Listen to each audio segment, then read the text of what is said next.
कमिटीर समस्त 52 जन सदस्यों को लेकर मुझे शुणी जे क्रीडानुष्ठान कमिटी कराई मत बहुत भल लगे जे समस्त को लेकर गोटे क्रीडानुष्ठान कमिटी कराई विशेष भाव में मदनपुर रामपुर सब डिविजन हेबार कथा आउ एटा कौन राजनीति भितर नहीं ना कौन दल भितर नहीं ना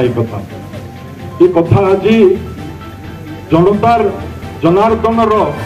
हूँ दाबी यहाँ अंचल जनता जनार्दन हूँ इच्छा एवं समस्त दाबी से आदिवासी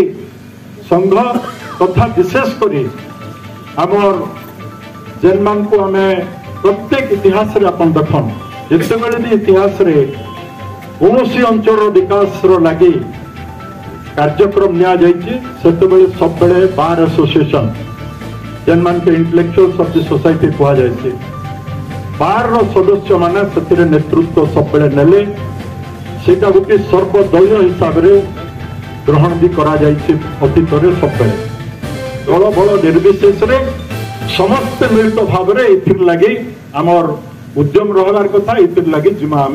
दाबी करमा आसिक मत गोटे दाबी पत्र देते सब डिविजन लगी आमर आदिवासी संघ तरफ से जगह मुझे जो देखली मुझे कही समस्त के नहीं तो समस्त के मिसिक आम गोटे जनता जनार्दन सबके मिसिक दिन आम आगे बढ़मा एवं मुई जो जानली खुशी लगुच मुझे आज धन्यवाद दूसरी आपण मान एवं धन्यवाद देवी मुझर जो बजेट अधिवेशन आरंभ है तार प्रथम दिन जिन दिन राजस्व मंत्री प्रश्न उत्तर थिला से प्रथम दिन एका 2021 मसीहा फेब्रुआरी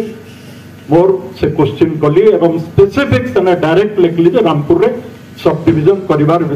उपरे काना केते दूर गला बोली आगो लिखी जे काना सरकार जनता कि आमर गोविंद बाबू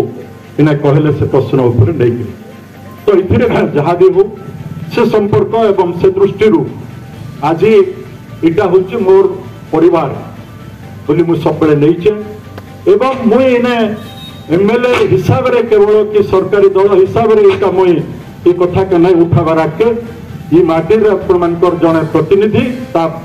श्रेष्ठ है आपण मानकर अंचल जड़े नागरिक थिला से हिसाब से मोर दायित्व आपण मानकर चिंताधारा अंचल लोकर चिंता काना ताकू परिप्रकाश करवार एकमात्र दायित्व हूँ लोक प्रतिनिधि गोटे सब डिविजन करने को हेले अन्य उपखंड स्तरीय जो ऑफिस मान प्रतिष्ठा करने को पड़े आगु रामपुर रे जेहेतु प्रतिष्ठा ही सारी सरकार को एथिपाई अधिका खर्चांत होगा पड़े उच्चर मदनपुर रामपुर सरकार सब डिविजन प्रतिष्ठा करें एणु तीन ब्लॉक केंद्र बिंदु स्वरूप मदनपुर रामपुर सेठी सब डिविजन प्रतिष्ठा हो